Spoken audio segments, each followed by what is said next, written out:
শুনছেন এলেবেলে ৭-৫ ধারাবাহিকভাবে পড়ছি নাসরিন জাহানের উড়ুক্কু। আজ রয়েছে ত্রয়োদশ পর্ব। চলুন তবে শোনা যাক।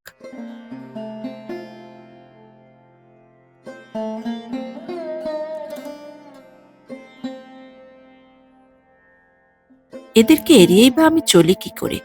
এই বিশাল রাজধানীতে আমার মতো একজন মেয়ের একা থাকাটা যে কি ভয়াবহ সে কি আমি জানি না। তবুও মাঝে মাঝে লেগে যায়, নিজেকে ঠিক রাখতে পারি না। সারাদিন মাথাটা ঝিম ধরেছিল। হঠাৎ রাত বাড়ার পর বমির বেগ পায়। ইউরিন টেস্ট করাচ্ছি না ভয়ে। নিশ্চিত সংবাদটা আমার প্রাণ আমূল বিদ্ধ করবে। তার চেয়ে থাক, আশঙ্কা আর অনিশ্চয়তার ভয়ে থাকাই ভালো। কিন্তু বমির বেগ আমার বুক খালি করে দেয়। মনে হয় শুধু এই একটা কারণের জন্যই আমাকে রেজাউলের কথা ভাবতে হবে।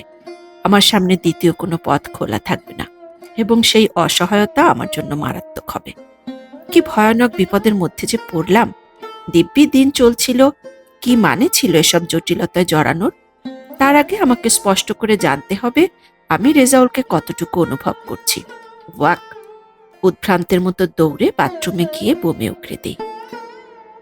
পরদিন বাড়িওয়ালা এসে সরাসরি বাসা ভাড়া বাড়ানোর সিদ্ধান্ত জানায়। আমি তাকে স্পষ্ট বলি, বছরের মাঝখানে তার বাড়ি ভাড়া বাড়ানোর কোনো অধিকার নেই। তারপর অধিকার অনধিকার নিয়ে বিস্তর তর্ক। এক পর্যায়ে সে ক্ষিপ্ত হয়ে উঠতে থাকলে আমি নরম হই। অনেকটা মিনতি করার ভঙ্গিতে তাকে আমাদের দৈন্যদশার বিবরণ দিই। সে নিজেও বর্তমান বাজার দরের ঊর্ধ্বগতির বিবরণ দেয়। মাঝখানে শানু এসে আমাদের আলোচনায় বাগড়া দিয়ে বসে। সে তার সাবেকি ভঙ্গিতে কঠোর হয়। ১ পয়সাও বাড়াবো না, দেখি কি করতে পারেন। বাড়িওয়ালার ফের রুদ্রমূর্তি। পাঞ্জাবের খুঁটি এক হাতে চেপে ধরে বাইরে পানের পিক ফেলে এসে জোর গলায় ঘোষণা দেয়, আগামী মাসেই বাসা ছাড়তে হবে, নইলে পাড়ার গুন্ডা লেলিয়ে দেবে পেছনে। এবং তারপরে আসে সেই পিত্তি জ্বালানো প্রসঙ্গ। বাসাটাকে আমরা কি বানিয়েছি, হাজার রকমের লোক আসে, বাসার ইজ্জত বলে তো একটা ব্যাপার আছে। সবচেয়ে অদ্ভুত ব্যাপার, এইসব প্রসঙ্গের মুখে শানুর কণ্ঠে আজ অন্যরকম সুর। সে বলে, এসব কথা যাকে বলার তাকেই বলেন, গণহারে কিছু বললে আমি সহ্য করব কেন? আমি বলি, দেখুন, আমি অফিসে চাকরি করি, সেই সূত্রে জানাশোনা মানুষ আসতেই পারে, খুব বেশি কেউ তো আসে না। আপনি বাইরে থেকে বেশি বেশি শোনেন। এই প্রসঙ্গেও বিস্তর তর্ক। শেষে সে জানিয়ে যায় আগামী মাস থেকে অন্তত ২০০ টাকা করে হলেও বেশি দিতেই হবে। তার মানে প্রত্যেক মাসে আমার আরো ১০০ টাকার মামলা। গজগজ করতে করতে ভেতরে যায় শানু। বাড়াবে না ভাড়া? এটা হলো অতিরিক্ত ট্যাক্স। এক একজন মেহমানদারি করবেন, তার খেসারত দিতে হবে আমাদেরকে। বুঝি না, বিয়ের কথা বললে কেন গায়ে ফোসকা পড়ে? ডিভোর্সি মেয়ে হলো গিয়ে ছোটা গরু, একবার বাইরের ঘাসের স্বাদ পেলে কেউ কি? এসব ঝগড়া ইচ্ছে করে পাশ কাটিয়ে যাই। কিছু না বলে হাঁটুতে মুখ গুঁজে বসে থাকি এবং আমার অস্তিত্বে একটি সন্তানের উপস্থিতির মুখোমুখি বাড়িওয়ালার প্রায় মারমুখী মূর্তি কটকট করে ওঠে বিকৃত কায়দায়। কেমন ভীত হয়ে উঠি আমি। এবং তারপর মজুমদারের মুখ, তার খণ্ড খণ্ড মাথা উঠতে থাকে। পুরো ঘর সয়লাভ হয়ে যায় তার মস্তকে। রক্ত চোখে চেয়ে থাকে আমার দিকে এবং তারপরে এগিয়ে আসে একটি শুয়োরের মাথা। বিশাল ম্যাথরপট্টির কাদার মধ্যে গড়াগড়ি খেত ওগুলো। কি উৎকট গন্ধ। চন্দনা নামের একটা মেথর যুবতী ছিল, সে ভাত পচিয়ে কি সব মদ ফদ বানাতো। সেদিকে কখনো গেলে দেখা যেত ভদ্র যুবকেরা কি দ্রুত ঢুকে যাচ্ছে তার আখড়ায়। ছোট্টবেলায় কখনো চাচার বাসায় গিয়ে রাত কাটালে এ দৃশ্য দেখতে পেতাম। সারা রাত মাইকে কাওয়ালির শব্দে ঘুম আসতো না। ঘটাং ঘটাং শব্দে মাঝরাতে ট্রেন যেতে থাকলে ধরফরিয়ে উঠে বসতাম। জানালায় মুখ বাড়িয়ে দেখতাম টলতে টলতে খিস্তে আউড়ে লোকজন বেরিয়ে আসছে। ভারী সাজুগুজু করে বসে থাকতো চন্দনা। তাকে দেখেই প্রথম আমার যুবতী হওয়ার স্বাদ হয়। কত বিচিত্র ফিতায় চুল বাঁধা থাকতো তার, আর অবিশ্রান্ত হাসি। একদিনই শুধু তাকে কাঁদতে দেখেছিলাম। তার প্রিয় শুয়োর ছানাটি ট্রেনে কাটা পড়লে তীরের বেগে সে ছুটে ঝাঁপিয়ে পড়েছিল রেল লাইনের উপর। সে কি বুক থাপড়ানো বিলাপ! সন্তান হারানোর চিৎকারও বুঝি এত গভীর হয় না। ওই রকম সারাক্ষণ তরল মেজাজে থাকা মেয়ের বুকের মধ্যে এত ভালোবাসা থাকতে পারে? বিস্মিত হয়েছিলাম। সে যদি আমার চাচার ঝুলন্ত লাশ দেখত। এরকম নানা চক্রের ভেতর দিয়ে সময় বয়ে যায়। বুকের অতলতায় ক্রমাগত বিক্ষুব্ধ জলের ধারা, পরম গাঢ়তায় তুলোর বালিশে মুখ গুঁজি। বালিশ ভিজে ওঠে ক্রমশ। কি ছায়া চারপাশে, কি ম্রিয়মান, দুঃসহ দুর্বহ সকাল দুপুর রাত। এভাবে দিনগুলো অতিক্রম করি এবং সেই অবসন্ন পল অনুপলের পথ ধরে একদিন রেজাউলও আসে। এই কি সেই রেজাউল, কিছুদিন আগে যাকে চিনতাম? কণ্ঠার হাড় বেরিয়ে পড়েছে, চোখ কোটরে, পোশাকে কালশিটে রঙের ছড়াছড়ি, চুলে চিরুনির দাগ নেই। চেয়ারে বসেছে কেমন জবুথবু, আমার দিকে উদ্ভ্রান্ত দৃষ্টিতে তাকায় এবং সেই দৃষ্টির সামনে আমার হৃদস্পন্দন থেমে যায়। কি গভীর ক্লান্তিময় মূর্তি! রাতের আলোতে আমার দীর্ঘ ছায়া দেয়ালে আমি নিজের সেই আকৃতির দিকে চেয়ে ভেতরের দ্বন্দ্ব লুকাই। খবরটা জানাবো কে? কিছু একটা বলার জন্য উসখুস করছে সে। আমার কোনো সংবাদ কি আজ তার জন্য সুখকর হবে? অথচ তাই তো হওয়ার কথা ছিল। যে কোনো কারণেই হোক তার অপেক্ষায় ছিলাম, কিন্তু তার বিবর্ণ মূর্তি আমাকে ম্রিয়মান করে তোলে। কিন্তু এই রেজাউলের পুরো অবয়বে স্পষ্ট হয়ে উঠেছে আমার দাম্পত্য জীবনের রেজাউল। মাঝখানে যে অভিনব পোশাকটা সে তার সমস্ত অস্তিত্বে জড়িয়ে এসেছিল, সেটা যেন আজ সে খুলে এসেছে। না, মৃত্যুর বিনিময়েও এর সান্নিধ্যের কথা ফের ভাবা যায় না। আহ, পাঁজরের নিচে ঘা দিচ্ছে। আমি কি ডাক্তারের চেম্বারে যাব?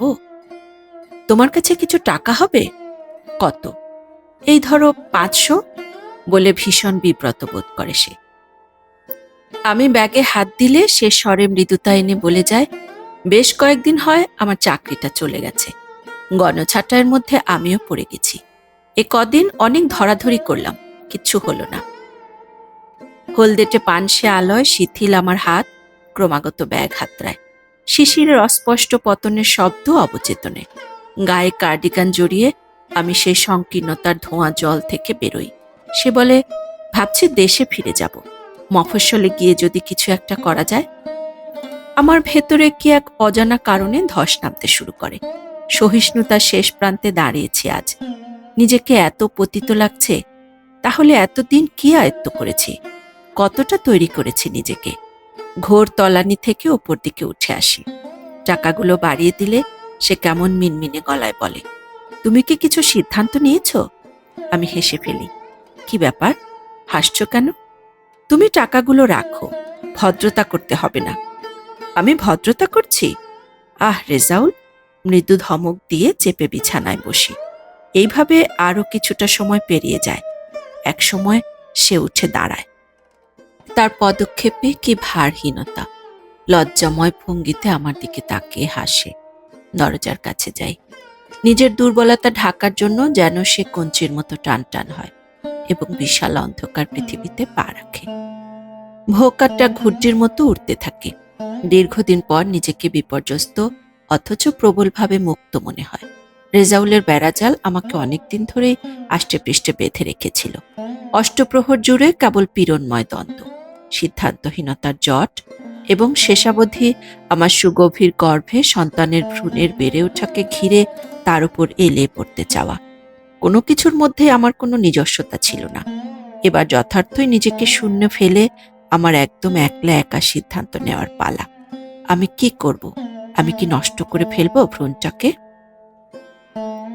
সিন্থির রাজপ্রাসাদে বিচিত্র ভিডিওর মগজ ধোলাই করা নাচ দেখতে দেখতে অফিসের বদ্ধ কাসন্দির মধ্যে মাথা ঢুকিয়ে শীতের নির্জন পথ ধরে হাঁটতে হাঁটতে আমার ভেতর কেবল একটা দ্বন্দ্বেরই চড়াই উতরাই।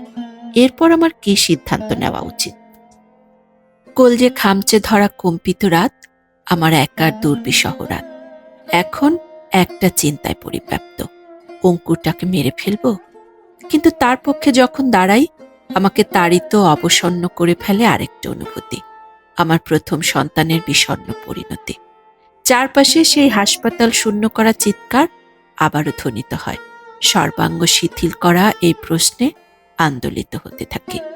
দ্বিতীয় সন্তানের হন্তারক তবে আমিই হতে চাইছি? সোজা হয়ে আর দাঁড়াতে পারি না।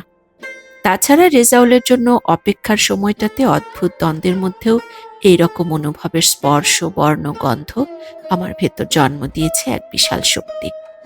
এর ডালপালা হবে, শালপ্রাংশু হবে সে, ভেতরে নিবিড় এক মায়ার জন্ম দিয়েছে। এর জন্ম আমার কাছে আকস্মিক, অনাহুত। যেদিন টের পেয়েছি তার পরদিন থেকে কদিন আমাকে সেই আকস্মিকতা স্থবির করে রাখবে, এটাই স্বাভাবিক।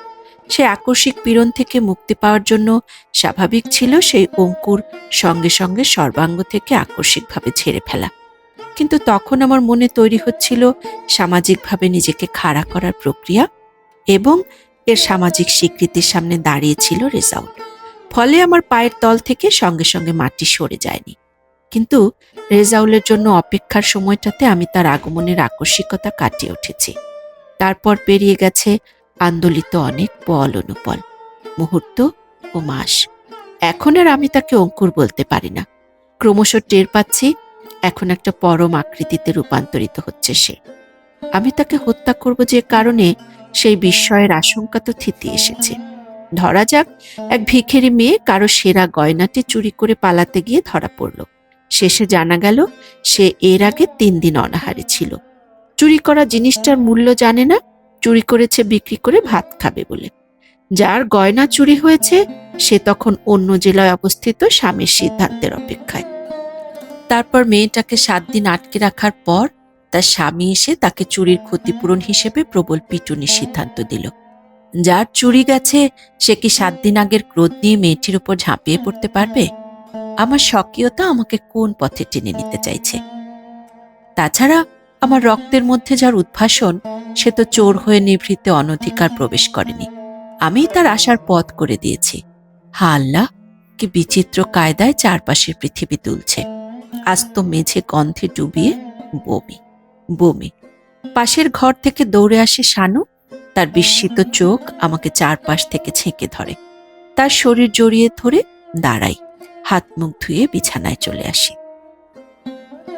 পরদিন ধূসর সন্ধ্যার পথ ধরে সত্যজিতের বেকারিতে যাই। ভেতরে রঞ্জু সালাদিনদের তুমুল আড্ডা চলছে। আমাকে দেখে সমস্বরে চিৎকার করে ওঠে তারা, সালার দোস্ত তুমি? অনেকদিন পর ওদের বন্ধু শাহতাবকে দেখি। তার ফরমাল প্রশ্ন, কেমন থাকা হচ্ছে? বড় আন্তরিক আহ্বান। আমিও মিলিত হই। সত্যজিৎ ভেতরে ভেঙে চুরে এরই মধ্যে অনেক বড় করেছে তার বেকারি। জায়গা হয়েছে প্রচুর। বেশ ভালোই যাচ্ছে ব্যবসা, বোঝা গেল। টুল টেনে বসে যাই। আড্ডায় বিশ্বজগৎ চষে ফেলা হয়।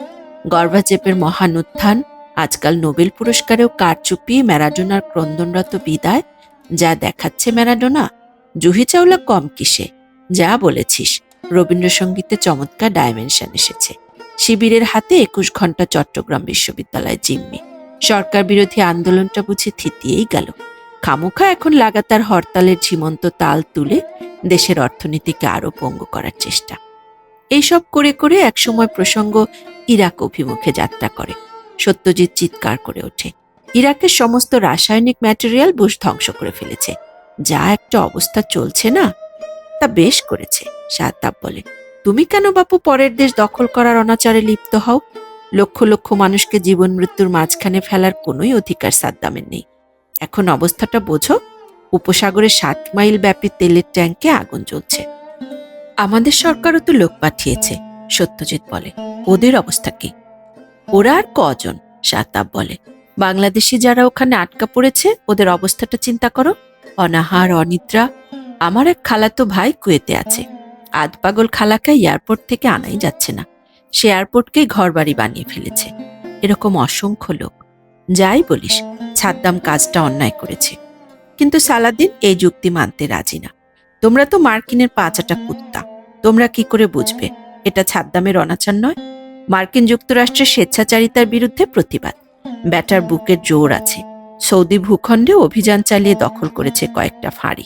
এখন যুক্তরাষ্ট্রকে একটা ঠেলা দিলেই হয়। সত্যজিৎ আগের মতোই চিৎকার করে ওঠে, ট্যাংরা হয়ে বোয়ালের পেছনে লাগতে আসো? মার্কিনের স্বেচ্ছাচারী অন্যায়ের প্রতিবাদ ইরাক আরেকটা অন্যায় দিয়ে করবে? তোরা এটাকে সাপোর্ট করবি? ফলে তুমুল হট্টগোল, তর্ক, গলা ভাঙা চিৎকার। সেই চিৎকারের কঠিন প্রাচীর ভেদ করে কোনো সুযোগ হয় না আমার ন্যূনতম প্রতিক্রিয়া ব্যক্ত করার। ঝিম ধরে বসে থাকি এবং নিজের মধ্যে ধ্যানস্থ হই। হির হির করে টেনে আমার ঘাতক বাবা আমাদের শুইয়ে দিচ্ছেন গোরস্থানে। পরক্ষণেই চোখ ছাপিয়ে অন্য দৃশ্য। আমরা প্রাণ ভরে ভাত খাচ্ছি, তাই দেখে বাবার চোখে আবেগে জল এসে যাচ্ছে। সেই ছবিও মুছে যায়। এবার দেখি বাবা বিছানায় শুয়ে, তারপর সেই কটাক্ষরত রমণীরা। আমি উন্নত পেটে দাঁড়িয়েছি তাদের সামনে। ব্যভিচারিণী, পিশাচিনী, ছি, ওরা দলা দলা থুতো ছুঁড়ে দেয়। এরপর রেজাউল। মহিমের চিরপ্রেমে নিমজ্জিত আমি কি তাকে ঠকাইনি? কেবল অস্তিত্ব সংকটের দায়ে তাকে বিয়ে করেছিলাম। ভালোবাসা ছিল না, সংসার পেতেছি। তার উপর প্রতিনিয়ত আরোপ করেছি মহিমকে। এই অপরাধ কি রেজাউলের বালকপ্রীতির চেয়ে কম কিছু?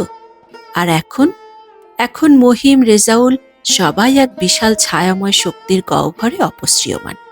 আর এই যে আমি গর্ভে একজনের ভার নিয়ে তার গলায় নিজেকে লোটাতে চাইছি, সেটা কতটুকু যুক্তিযুক্ত? নিজেকে নিয়ে আমি কোথায় দাঁড়াবো? সবকিছু মিথ্যে করে দিয়ে এই বয়সে মার সেই প্রেমিক কেন এখন আমার কাছে মহান সত্য হয়ে দাঁড়াচ্ছে? কেন আমি একা চলতে পারি না? জীবনের এই জড় জটিলতা আমাকে আর কোন অতলে নিয়ে ডোবাবে? সার সার বিস্কুটের বয়াম, 7 আপ, পেপসি, মিরিন্ডা, চকোলেট, নারকেলের তক্তি, প্লাস্টিকের ফুল, হরলিক্স, কেক, পেস্ট্রি, পুতুল, হটপ্যাটিস, একই ঘরে একসঙ্গে বিচিত্র গানের সমাহার যেন। ইংরেজি, বাংলা, হিন্দি এবং হট্টগোল, হরেক স্বাদের গন্ধ। কেমন ঘূর্ণির মধ্যে পড়ে যাই। একসময় সালাদিনের সহজতায় স্বস্তিকর লাগে। যুদ্ধ প্রসঙ্গ পাল্টে আমার দিকে ফিরে বলে, কবিতা লেখা শুরু করেছি, শুনবে? সত্যজিৎ চেঁচিয়ে ওঠে। মেয়ে দেখলেই সালার কাব্য জাগিয়ে ওঠে। মেয়েদের মন গলানোর কি সহজ পথ! সালাদিন কেমন থিতিয়ে যায়। তুই কিন্তু নিনাকে স্রেফ একটা মেয়েই বানিয়ে ফেললি, অথচ কতবার আড্ডার সময় তোরাই তাকে সহবন্ধু হিসেবে ঘোষণা দিয়েছিস।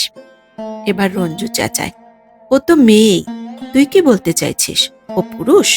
একসাথে এক ঘরে থেকেই দেখ না, কার্পেটে বাচ্চা আসে। অসহ্য। আমি সেই ভয়াবহতা থেকে ছিটকে বেরোই। এই কি এদের চিন্তার উচ্চতা? চারপাশ ছায়া করে দূরে একটা আলোকোজ্জ্বল জানলা জেগে থাকে। যতই এগোই ততই ছায়া। মাথায় সার সার পাথর, স্নায়ু শিরশির করা জলের শব্দ এবং শ্বাসরুদ্ধ করা কিসের যেন মরাটে গন্ধ। হাঁসফাঁস করে এইসব থেকে নিজেকে ছাড়াই এবং হঠাৎ উড়ে আসা বাতাসের প্রবল একটা ঝাপট আমাকে কবজা করে রাস্তায় হেঁচড়ে নিয়ে ফেলে।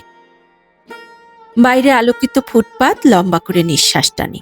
শীতের বিশুদ্ধ বাতাস। কৃষ্ণচূড়ার ডালে ডানা ঝটপট কাক।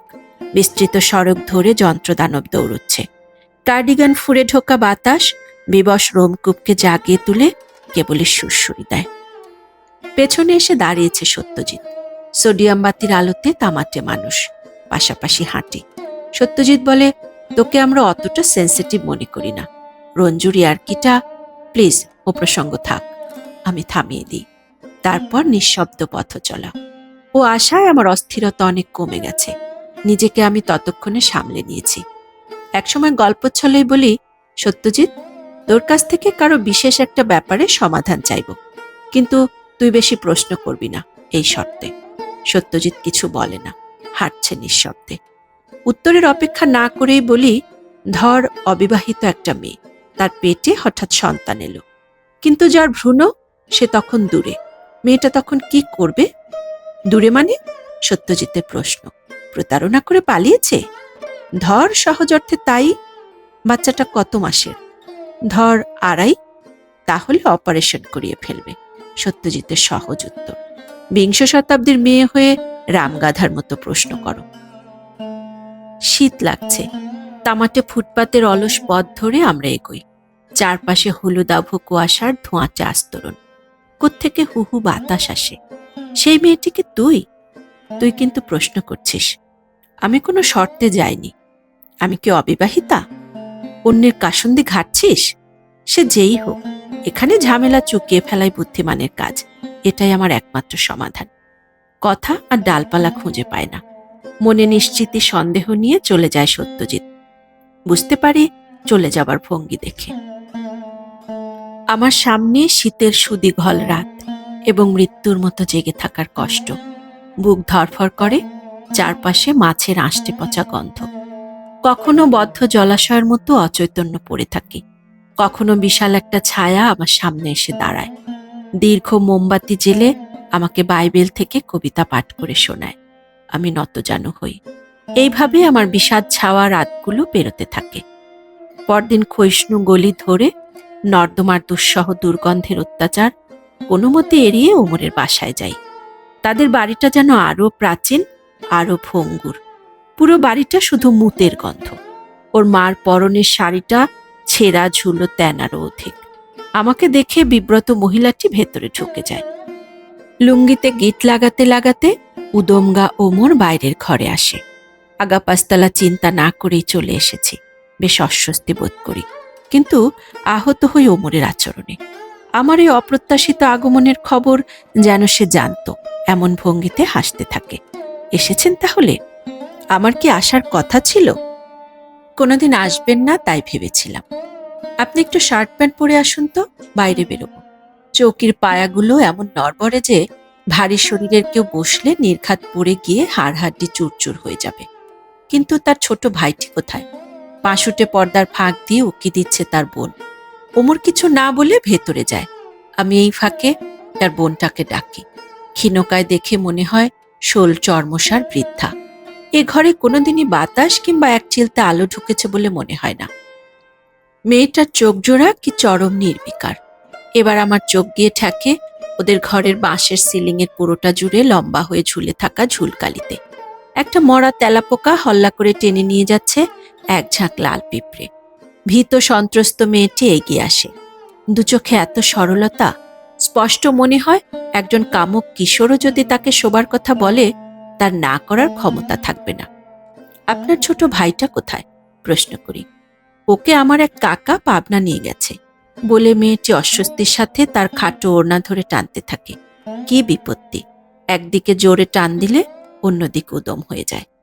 পাবনায় কাউকে নিয়ে যাবার মতো এদের তাহলে একজন কাকাও আছে, কিন্তু এত গন্ধ এ বাড়িতে টেকাই মুশকিল।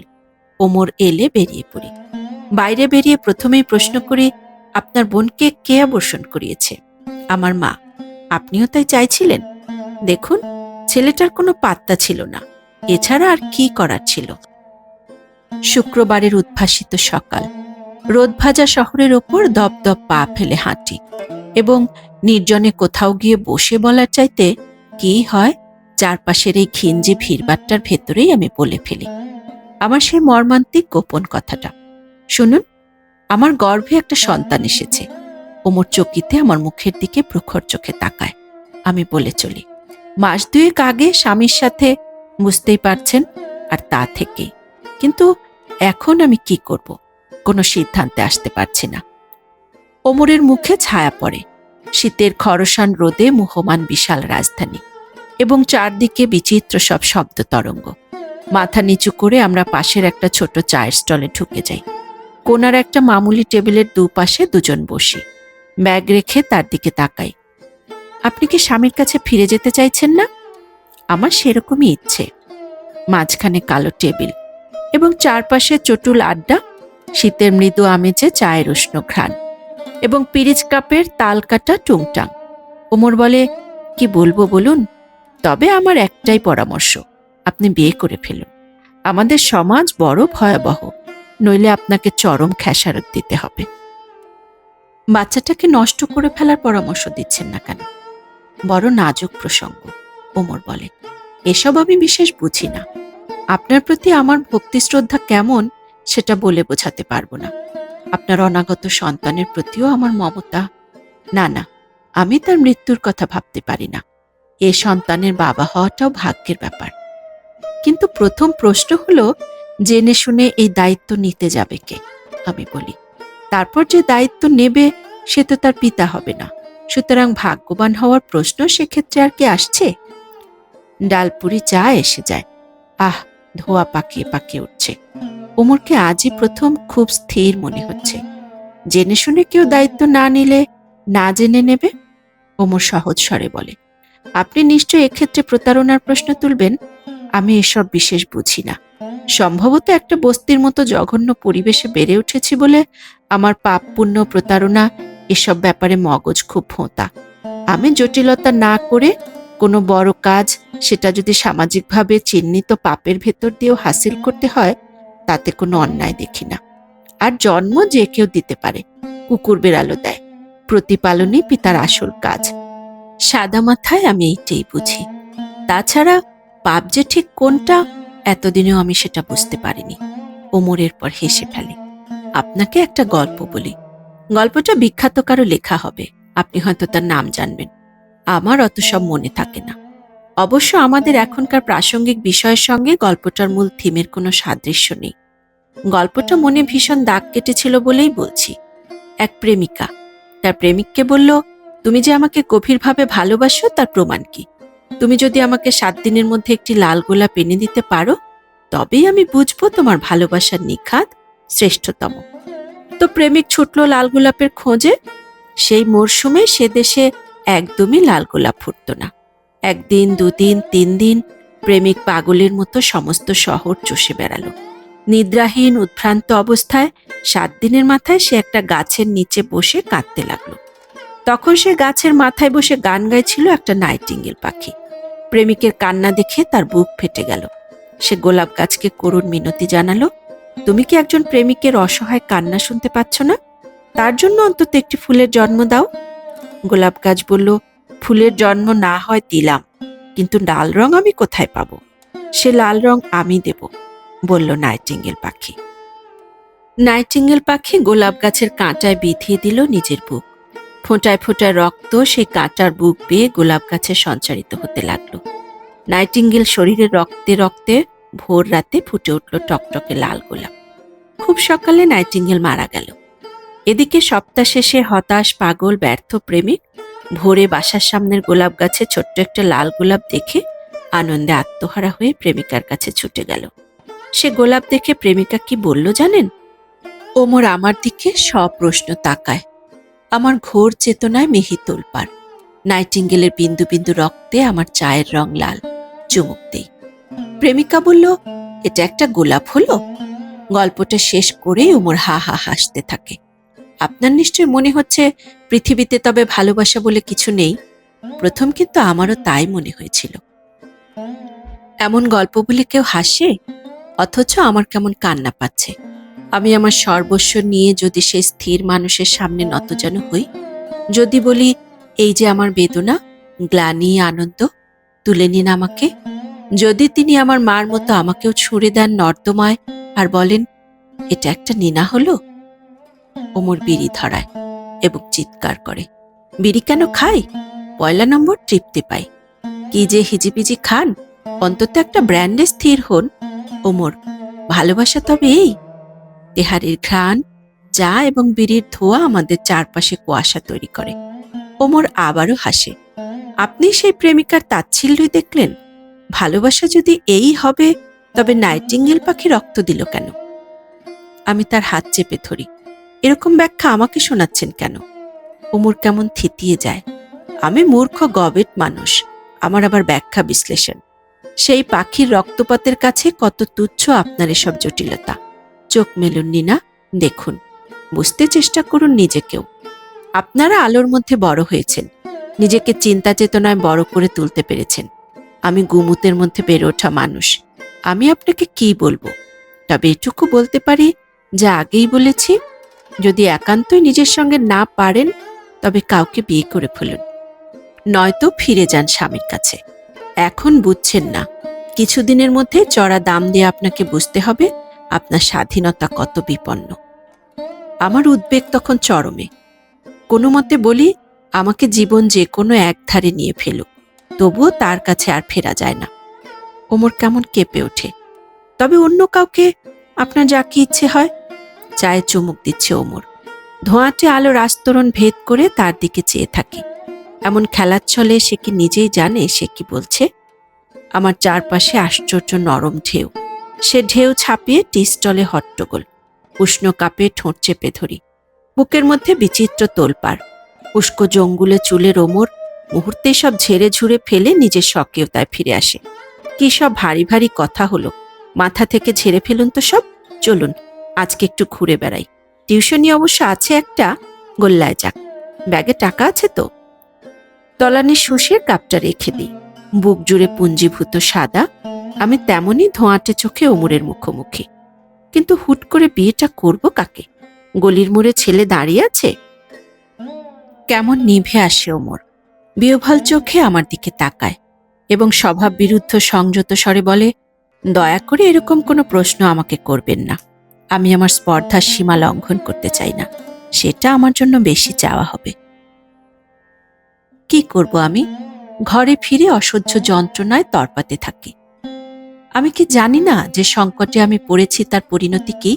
চারদিক থেকে একটা লম্বা ষাঁড় আসিয়ে আমার গলা চেপে ধরবে, শ্বাসরুদ্ধ করতে চাইবে, আমার অস্তিত্বকে ছিঁড়ে খুঁড়ে শূন্যে দাঁড় করাবে। ওখান থেকে আমি কোন পথ ধরে নেমে আসব? আকৃতিতে রূপান্তরিত হতে থাকা শিশুটিকে খুন করব? কিন্তু পেটের উপর হাত রাখার পর কি বিচিত্র মায়া, নরম ঢেউ আমাকে গভীর মোহাবিষ্ট করে রাখে। আমি আসলে কি চাইছি? আমার সমস্ত অস্তিত্ব কোথায় গিয়ে লুটিয়ে পড়তে চাইছে? আমি কি জানি না ওমরের ইচ্ছে?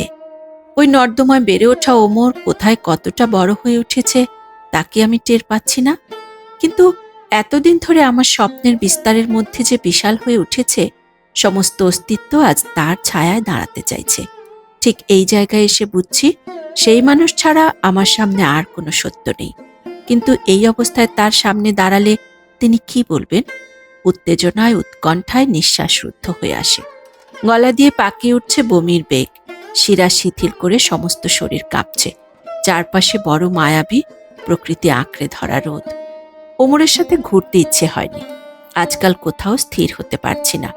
মুখ চেপে উবু হয়ে বিছানায় বসে থাকি।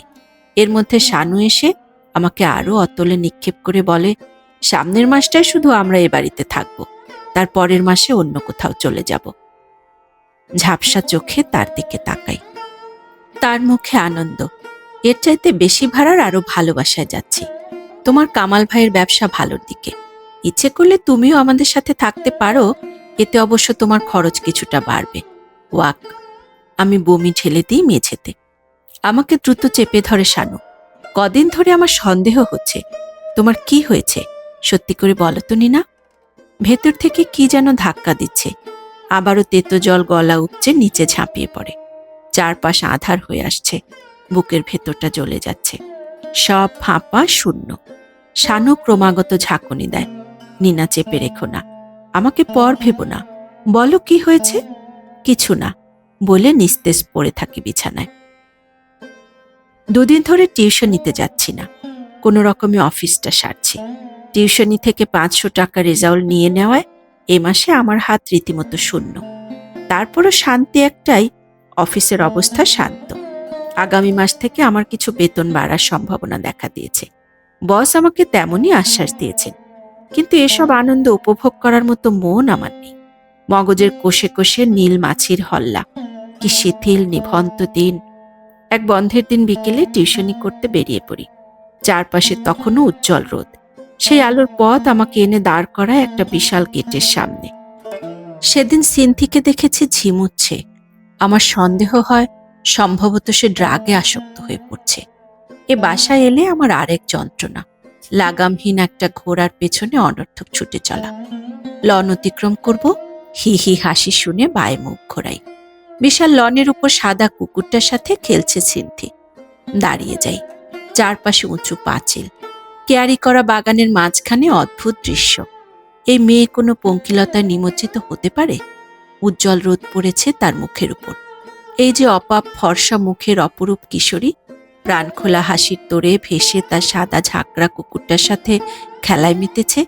এর চেয়ে সুন্দর দৃশ্য পৃথিবীর আর কোথাও আছে? মুগ্ধ চোখে দাঁড়িয়ে থাকি। সিনথি বল ছুঁড়ে দিচ্ছে, আর তার ঠোঁটের ঘায়ে সেটা ফিরিয়ে দিচ্ছে কুকুরটা, এবং সেই বল লুফে নেয়ার সময় ঘাসের উপর লুটিয়ে পড়ছে সিনথি। তার ঘর্মাক্ত মুখে ছড়িয়ে পড়ছে তার খাটো করে ছাঁটা চুল। ফের সে বলটি দূরে ছুঁড়ে দিল। দৌড়ে চলেছে কুকুরটা। জায়গা মতো গিয়ে মুখে বল নিয়ে ফের ছুটে আসছে। অকারণেই সিনথি হিহি হেসে গড়িয়ে পড়ছে। এবার সিনথি শার্টের পকেটে বল পুরে কুকুরটাকে ধাক্কা দিয়ে নিচে ফেলে দেয়। আমি ধীরে সবুজ ঘাসের কার্পেট মারিয়ে এগিয়ে যাই। কিন্তু সেদিকে মেয়েটির ভ্রুক্ষেপ নেই। সে ঝাঁপিয়ে পড়ে কুকুরটির উপর। তারপর তাকে চেপে ধরে উচ্চগ্রামে হাসতে থাকে। সেই বিশাল খোলা প্রান্তর জুড়ে সিনথির অবিশ্রান্ত হিহি শব্দ ধ্বনিত হতে থাকে। কিন্তু এ কি? সিনথির মুখ রক্তবর্ণ হয়ে উঠছে কেন?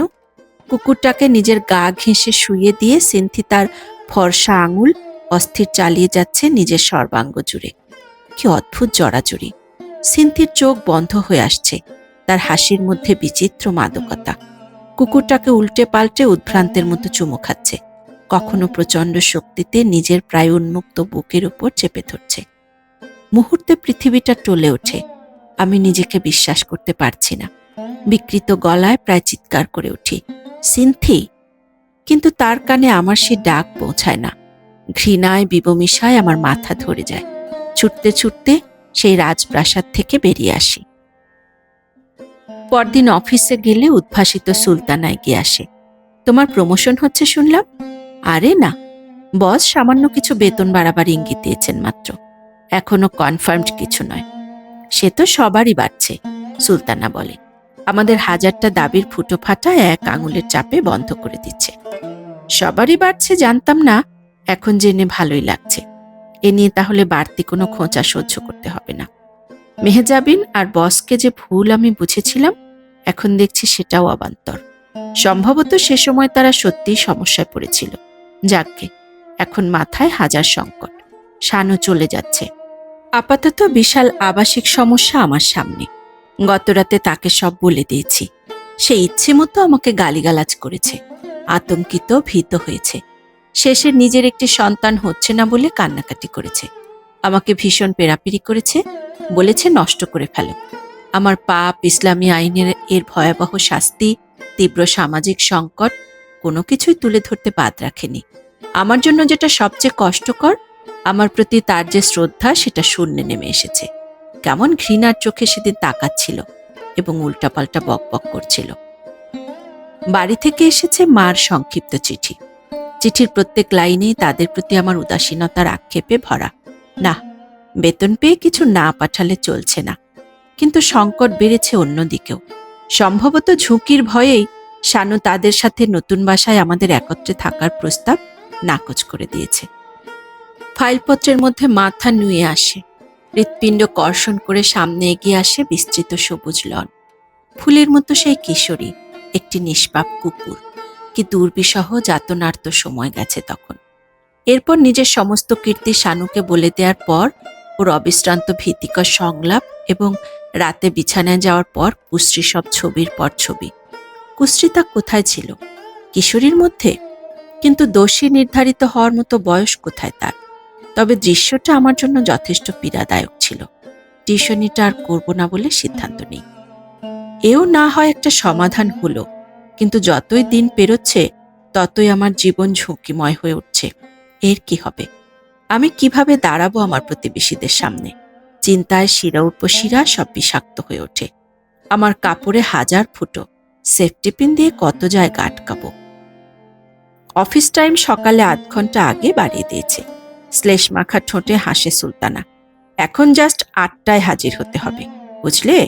এইসব হলো গিয়ে চাল, ফুটো ফাঁটা বাড়িয়ে অন্যদিকে পুষিয়ে নেবে। এসবের জবাবে কি বলা যায়? গতরাতে মাকে দেয়া ইরফান চাচার সোনালি ফটো ফ্রেমটা বের করেছিলাম। আমার কম্পিত হাত ওটার পুরো অস্তিত্ব ছুঁয়ে দেখছিল। সোনায় মোড়ানো বালিকার মতো নিষ্পাপ মুখ। আমি খুঁটে খুঁটে দেখেছি সেই মুখ। সেই ছবির নারী আমার প্রতিদ্বন্দ্বী। দেখে দেখে বুকে বিষ জমেছে, তাও তাকিয়ে থেকেছি। কিছুতেই সেই নারী আর আজকের বৃদ্ধাকে এক করতে পারিনি। রাত বেড়েছে এবং আমার উপর আরো গভীর ছায়া ফেলেছে সেই পুরুষ।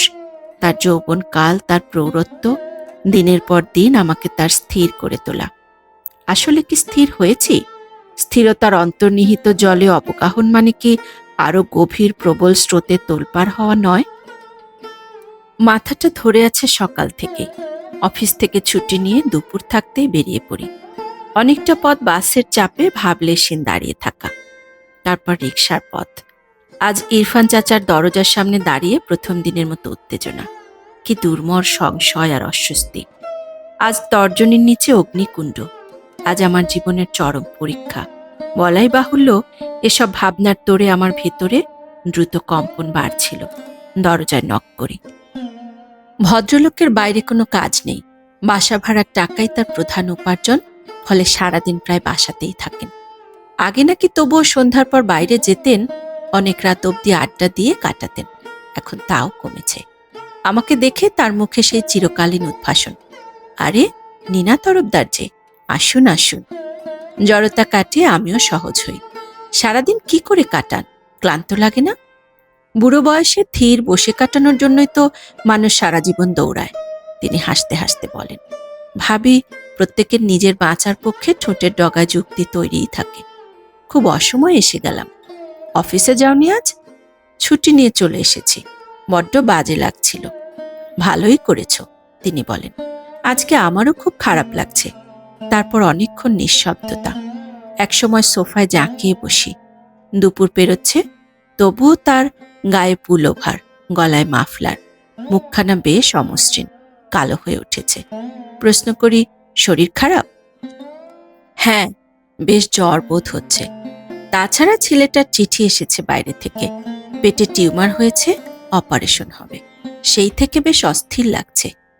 এতক্ষণে আমার হুঁশ হয়, ভদ্রলোকের তো একটা ছেলেও আছে। যদিও পিতা হিসাবে এর আগে তিনি কোনোদিনই আমার সামনে উপস্থিত হননি। কি নাজুক প্রসঙ্গ, কেমন থিতিয়ে আসি। তবুও তাকে সান্ত্বনা দিই। এটা একটা নর্মাল অপারেশন। উন্নত বিশ্বে এসব তো রীতিমতো ডাল ভাত, আপনি নিজেও জানেন সেটা। কিন্তু দূর থেকে সবই বেশি লাগেনি না, তিনি বলেন। আমি শুধু তার জন্মই দিয়েছি। কাছে থাকিনি বলে আমি নিজেও কতদিন তার অস্তিত্বকে ভুলে থেকেছি। কিন্তু যত বয়স বাড়ছে ততই এমন কিছু ব্যাপার আমাকে ভীত চঞ্চল করে তুলেছে, যা আগে আমাকে করত না। কেন জানি মনে হয় আমার মৃত্যু হবে একটা একা অন্ধকার ঘরে। তৃষ্ণায় গলা ফাটিয়ে ফেললেও কেউ এক ফোঁটা পানি এনে দেবে না। কি হয়, ঘরে বসে বসে ছেলেটার ছবি বের করে করে খুঁটিয়ে খুঁটিয়ে দেখি। প্রবল একটা মায়া বুক উপচে ওঠে। এতদিন এসব কোথায় ছিল? উত্তরে কি বলবো? আমার ভেতরটা ভেঙে আসছে। ঝিম ধরে থাকি। তারপর আচমকা উঠে দাঁড়াই। আজ চলি। আসলে আমার নিজেরও কোথাও ভালো লাগছে না। সে কি? তিনি এই প্রথম তার স্বভাব বিরুদ্ধ ভঙ্গিতে আমাকে বাধা দেন। অফিস থেকে ছুটি নিয়ে এলে এক্ষুনি উঠবে? নিনা, এত খেয়ালি মেয়ে তুমি। নিজের অস্থিরতাকে তুমি একটু বেশিই প্রশ্রয় দাও। প্লিজ, আমি অন্যদিন আসব। দরজার কাছে যাই। আপনি অন্যভাবে নেবেন না, আমার ভালো লাগছে না। আমি কারো স্বতঃস্ফূর্ততার বিরুদ্ধে যাব না, তিনি বলেন। তবে তোমার আচরণে বেশ আহত হলাম, এবং এ কথা অকপটে বলতে আমার সংকোচ হচ্ছে না। তার কথায় কি হয়, দরজা থেকে ঘুরে এসে সোফায় মুখ ঢেকে বসে থাকি। তিনি অদ্ভুত স্নেহে আমার মাথায় হাত রাখেন। তুমি সম্ভবত কিছু বলতে এসেছিলে, বলে সহজ হয়ে যাও। কেন সবসময় আশা করো তুমি যে পরিবেশের কল্পনা করো সেখানে ঠিক তাই পাবে? কিছু ব্যাপার নিজের মতো করে তৈরি করে নিতে হয়। আমি আসলে অদ্ভুত একটা সংকটের মধ্যে পড়েছি। প্রায় ফিসফিস করে বলি। আসলে কথাটা কিভাবে যে বলবো। বিক্ষিপ্ত বিহ্বল চোখে তার দিকে তাকাই। তিনি শ্রোতা হিসেবে প্রতিদিনের মতোই নির্জন। নিজের আসনে গিয়ে বসেছেন।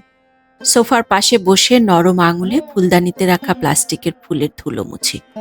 ঘরে প্রতিদিনের ঘোর কুয়াশা। বলি, এর মধ্যে আমার এক রাতে ভীষণ জ্বর। বাসায় কেউ ছিল না। আমি যে ঠিক কি ভাষায় আপনাকে বুঝিয়ে বলি। এই যে খেই হারাতে শুরু করেছি। আশ্চর্য, আপনার চোখ এত নির্লিপ্ত কেন? বলতে বলতে ফের নিজেকে শক্ত করি। মানে সেদিন কি হলো? নিঃসঙ্গতায় ছটফট করছিলাম। সন্ধ্যা পেরিয়ে যাওয়ার পর রেজাউল এসেছিল। কেমন ভেজা ভ্যাপসা গন্ধ। জানালা ফুঁড়ে আসে এক চিলতে আলোর উজ্জ্বল চকমকি টেবিলের গায়ে। হাত রাখি সেই আলোময় উষ্ণতার মৃদু তাপে। এবং সেদিন একটা নাজুক ঘটনার পর আমার ভেতরে আমি একটা জন্ম টের পাচ্ছি। বলে গভীর প্রত্যয় নিয়ে তার দিকে তাকাই। আমি এখন কি করব? আমার কথা শেষ হতেই তিনি অনর একটা কাঠের মূর্তিতে রূপান্তরিত হন। নিজের নির্দিষ্ট আসনে মগ্ন বসে থাকেন। চেহারায় কোনো ঢেউ নেই, আশ্বস্ত হওয়ার মতো নির্বিকারত্বও নেই। ভেতর থেকে ট্রে ভর্তি চা নাস্তা আসে। সেসব রেখে বুয়া নিঃশব্দে ভেতরে চলে যায়। আমার বলার পালা শেষ হতেই কেমন নির্ভার মনে হয় নিজেকে। এর পরের পুরো অধ্যায় তার নিজের। আমি অন্য কিছু স্পর্শ না করে কেবল গরম কাপটা দুহাতে ঠেসে ধরি। ঠোঁটের কাছে নিয়ে চরম অস্থিরতায় চুমুক দিতে থাকি। দেখো নিনা, সন্তর্পণে নিজের কাপটা হাতে তুলে নিতে নিতে তিনি তার কথা শুরু করেন। বিষয়টার সূত্রপাত সম্পর্কে আমি কোনো প্রশ্ন তুলব না, কেননা আমি তার পরিবেশ, তোমার অবস্থান এসবের কিছুই জানি না, কিন্তু স্বীকার করছি ঠিক এ ধরনের কোনো পরিস্থিতির জন্য আমি মোটেই তৈরি ছিলাম না। ফলে বেশ নার্ভাস বোধ করছি এবং অবাক হচ্ছি এই ভেবে যে আমি তো জানতাম তুমি রেজাউলকে এই একটা ব্যাপারে সহ্য করতে পারতে না। আমিও আপনাকে কিছু বোঝাতে পারবো না, আমি কাঁপা কাঁপা গলায় বলি। তবে সেই পরিস্থিতিতে ওরকমটা ছাড়া আর কিছুই ঘটতে পারত না। বলতে বলতে কেমন ঝিমিয়ে আসি। অবশ হাতে কাপটা ট্রের উপর রাখি। তিনি সোফার উপর আধ শোয়া ভঙ্গিতে। আমার ভেতর আত্মায় জলের শব্দ, ঠোঁট শুকিয়ে আসছে। পুরো অস্তিত্ব জুড়ে মৃদু কম্পন। গভীর উত্তেজনায় তার দিকে চেয়ে আছি। তার সিদ্ধান্তের উপরই আমার স্বর্গ নরক স্থির হয়ে যাবে। কেন যেন আমার ভেতরে তেমনই এক বদ্ধ প্রস্তুতি। তুমি সেই জাদুকরের গল্পটা জানো? দোহাই, আমাকে আর কোনো গল্প শোনাবেন না, আমি বাধা দিই।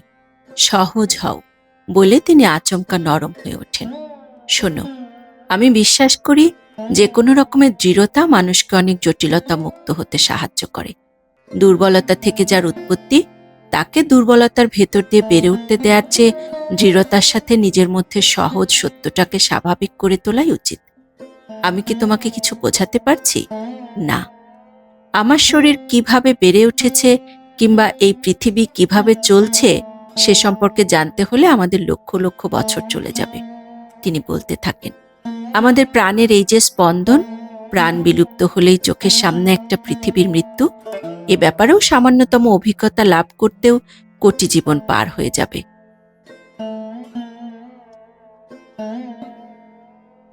কিন্তু একটা ভ্রূণ অথবা একটা আত্মাকে তুমি মুহূর্তে ধ্বংস করে দিতে পারো কেবল সেই অস্ত্রের আঘাতে, আর সে হলো তোমার একান্ত নিজস্ব সিদ্ধান্ত। তোমার ক্রোধ নিয়ে আমি যেমন তোমার কোনো শত্রুর উপর ঝাঁপিয়ে পড়তে পারবো না, তেমনি তোমার ভালোবাসার টানে কাউকে আমি জড়িয়ে ধরতেও পারবো না। সিদ্ধান্তটা নিতে হবে তোমাকেই। আমার আঙুলের চাপে চিপস গুঁড়ো হয়ে যায়। প্লেট থেকে একটা করে চিপস তুলি আর গুঁড়ো করি। কেমন জ্বর জ্বর বোধ হচ্ছে। তিনি সর্দির জন্য বারবার সন্তর্পণে রুমাল ব্যবহার করছেন। তারপরও তার নিজেকে আমার প্রতি মনোযোগী রাখার চেষ্টা আমাকে উদ্যমী করে তুলতে থাকে। ইচ্ছে হয় তার পায়ের কাছটায় হাঁটু মুড়ে গিয়ে বসি, দুহাত উপরে তুলে প্রার্থনা জানাই, আপনি নেমে আসুন। এবং এরকম একটা আকাঙ্ক্ষার পর আমার বুকে পুঞ্জীভূত গাঢ় ছায়া, হৃদস্পন্দন বৃদ্ধি পায়। কথা বলতে পারি না। সুধীর দত্তের উট পাখি কবিতাটি পড়েছ? বলতে থাকেন তিনি। তার কয়েকটা লাইন এরকম, কোথায় পালাবে, ধু ধু করে মরুভূমি, উদাসীন বালু ঢাকবে না পদরেখা। আমি জানি এই ধ্বংসের দায় ভাগে আমরা দুজন সমান অংশীদার। অপরে পাওনা আদায় করেছে আগে, আমাদের পরে দেনা শোধবার ভার। হঠাৎ একটা ঝড় শুরু হয় মনে, প্রায় চিৎকার করে উঠি। আমাকে কেন শোনাচ্ছেন এসব? কোন পথ দিয়ে এগোবো, শেষে কোথায় গিয়ে দাঁড়াবো, আমি এর কোনোই কিনার করতে পারছি না। তাছাড়া কার দেনা কিভাবে শোধ করব, তার আমি কি জানি?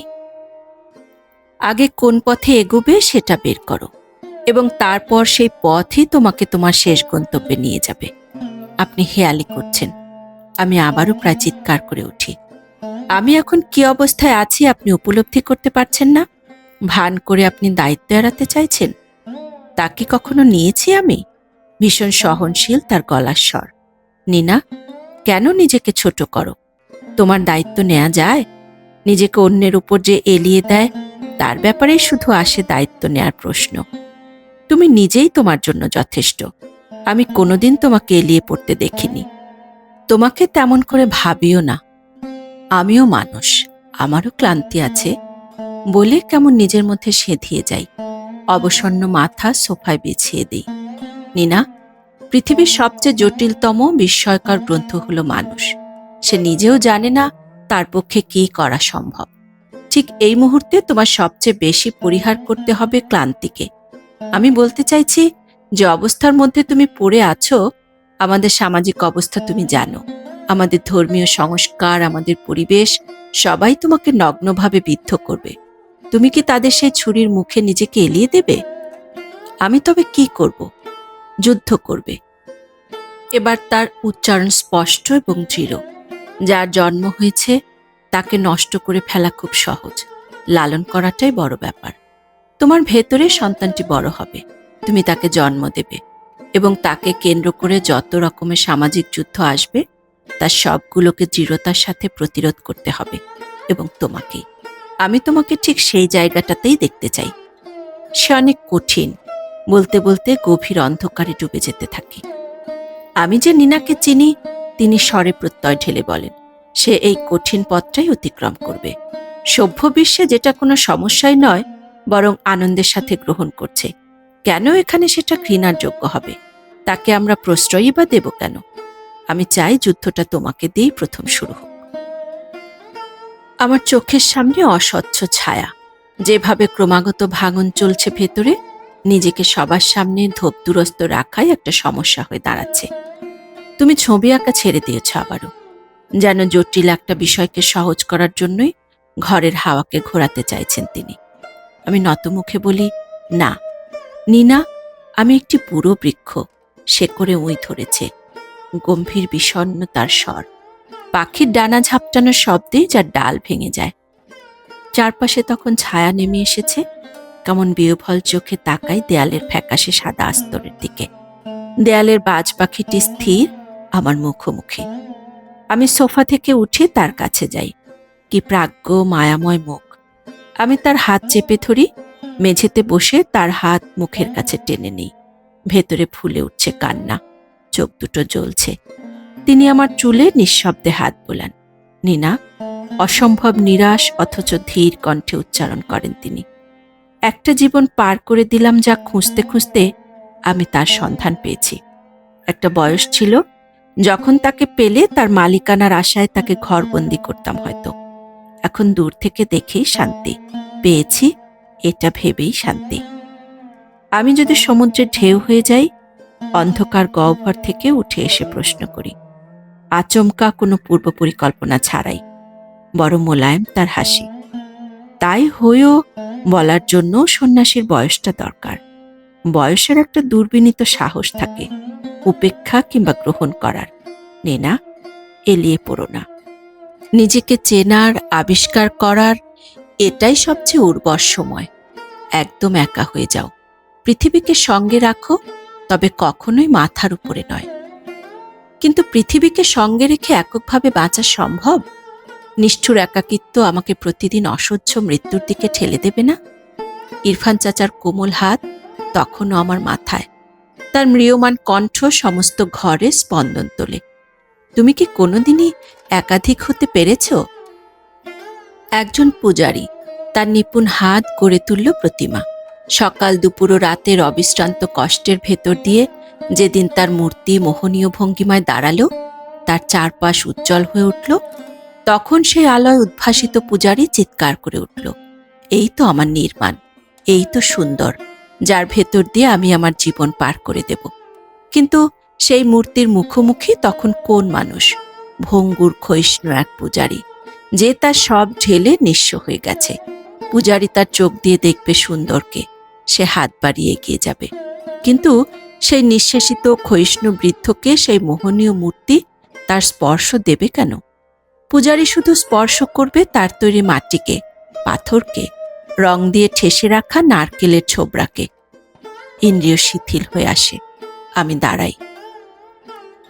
তিনি কথা বলায় তখনও অক্লান্ত। তোমার বয়সটা ফিরে পেলে, তোমার মতো সুযোগ পেলে নিশ্চিতভাবে আমি যুদ্ধটা করতাম। সংসার ৯৯টা লোকে করে, এবং ৯৯টা লোক সামাজিক শিশুর জন্ম দেয়। এর মধ্যে কোনো অভিনবত্ব নেই। দরজার কাছে গিয়ে দাঁড়াই। তিনি ধীর অথচ ঋজু পদক্ষেপে এগিয়ে আসেন।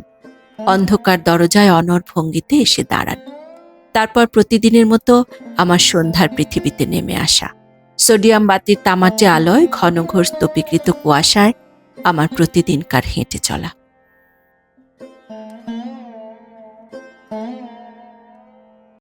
আজ এ পর্যন্তই।